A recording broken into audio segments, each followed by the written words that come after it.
పోయి గ్లోబల్ సౌత్లో ఉన్న రెండు అత్యంత శక్తివంతమైన దేశాలతో ఒకటేసారి పెట్టుకున్నాడు ట్రంప్.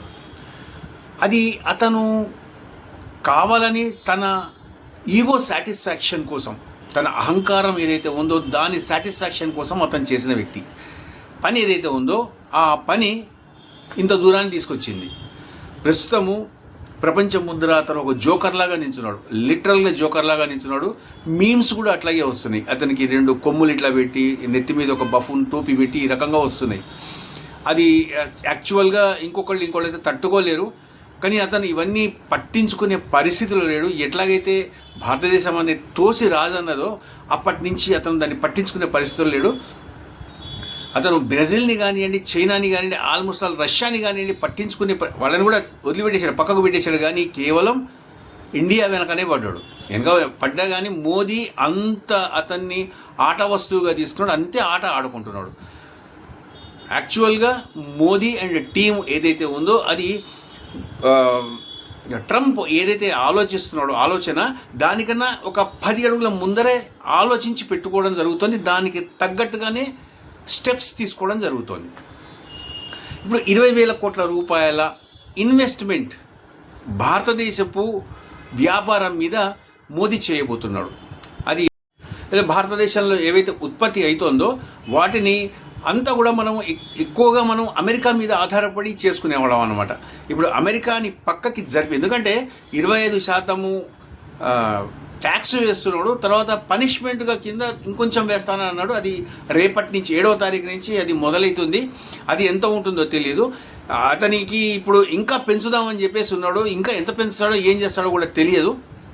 అందుకని చెప్పేసి భారతదేశం ఇప్పుడు ఏదైతే నిర్ణయానికి వచ్చిందో దాని ప్రకారము అమెరికా ఇక ఎంత మాత్రము మన నమ్మదగిన ఒక భాగస్వామి కాదు. ఇంకా మనకి నమ్మదగిన భాగస్వామి ఏదైనా ఉంది అంటే రష్యా మాత్రమే. రష్యాని వదులుకోమని చెప్పేసి ఇదంతా జరుగుతోంది, దానివల్లనే జరుగుతోంది. రష్యాని కాదు అని చెప్పేసి మనం ఇంకొక అడుగు ముందరికేసేది లేదు.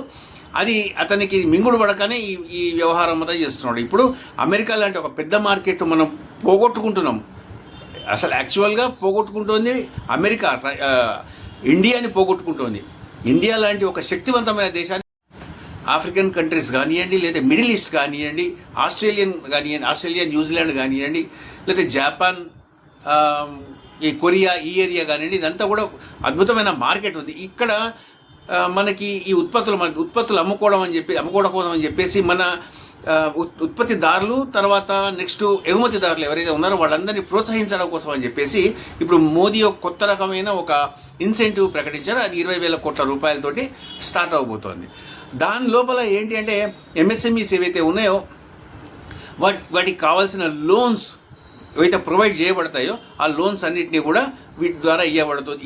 ఈ 20,000 క్రోర్స్ ఏదైతే ఇప్పుడు దీనికోసం అలాట్ చేశారో దాని ద్వారా ఇవ్వబడుతుంది. తర్వాత కొత్త ఉత్పత్తుల కోసం అని చెప్పేసి దానికి తగ్గ మెషినరీ కొనడం కానివ్వండి, ఇటువంటి పనులన్నీ చేయడం కోసం అని చెప్పేసి వ్యాపారస్తులకు కానీ ఉత్పత్తిదారులకు కానివ్వండి సపోర్ట్గా ఉండడం కోసం అని చెప్పేసి ఈ అమౌంట్ని ఉపయోగించడం జరుగుతుంది. ఒక మంచి అవకాశాన్ని భారతదేశానికి ఇచ్చినందుకు ట్రంప్కి మనమందరం కూడా థ్యాంక్స్ చెప్పాలి. నన్ను అవసరం లేదు, నువ్వు వేరే మార్కెట్స్ని ఎత్తుకో అని చెప్పేసి చెప్పాడు. అదొకటి కాగా ఇంకొకటి ఎంతో బద్ధశత్రువులైన చైనా, భారత్ ఈ రెండింటిని కూడా ఒక దగ్గరికి తీసుకురావడం జరిగింది. అది రెండు ఒక దగ్గరికి రావడం జరిగింది. కారణం ఏంటి అంటే కేవలం Trump, not even America, Trump వల్ల మాత్రమే జరిగింది. ఎంతో కాలంగా ఎన్నో దశాబ్దాల నుంచి కష్టపడి భారతదేశాన్ని తమకి ఎంతో దగ్గరికి తెచ్చుకున్న అమెరికన్ ప్రెసిడెంట్స్ అందరూ కూడా ఒక 3 నెలలు 4 నెలల కేవలం చిన్న పనులతోటి ట్రంప్ వాటన్నిటిని దూరం చేశాడు, సర్వనాశనం చేశాడు. వీటన్నిటికీ కూడా ఖచ్చితంగా ఇంకొక విషయం ఉంది ఇక్కడ. అది ఏంటంటే భారతదేశంలో ఇప్పుడు ఏవైతే సెన్సెక్స్ కానివ్వండి, లేకపోతే ఉద్యోగాలు కానివ్వండి, కొత్త ఉత్పత్తులు కానివ్వండి, లేకపోతే ఎఫ్డిఐస్ ఇన్వెస్ట్మెంట్స్ ఏవైతే ఫారెన్ డైరెక్ట్ ఇన్వెస్ట్మెంట్స్ ఏవైతే ఉంటాయి అవి రావడం కానివ్వండి, వాటి అన్నిట్లలో ఎటువంటి మార్పు లేదు. అన్నీ కూడా సాదాగా ఉన్నాయి. చిన్న హైక్స్ కూడా ఉన్నాయి. దాంట్లో గమ్మత్ ఏంటంటే ఇదే అమెరికాలో చూసుకుంటే అమెరికా డౌ జోన్స్ ఏదైతే ఉందో దాని లోపల విపరీతమైన నష్టం కనిపిస్తుంది, విపరీతమైన నష్టం కనిపిస్తుంది. దాదాపు 2.5 పాయింట్స్ నష్టము డౌ జోన్స్లో కనిపిస్తుంది, కేవలం ట్రంప్ ఈ రకమైన ప్రకటన చేసిన తర్వాత మాత్రమే. దీనికి కేవలం బాధ్యత అంతా ట్రంప్ మాత్రమే భరించాలి, కేవలం ట్రంప్ మాత్రమే దీనికి అంతటికీ బాధ్యుడు.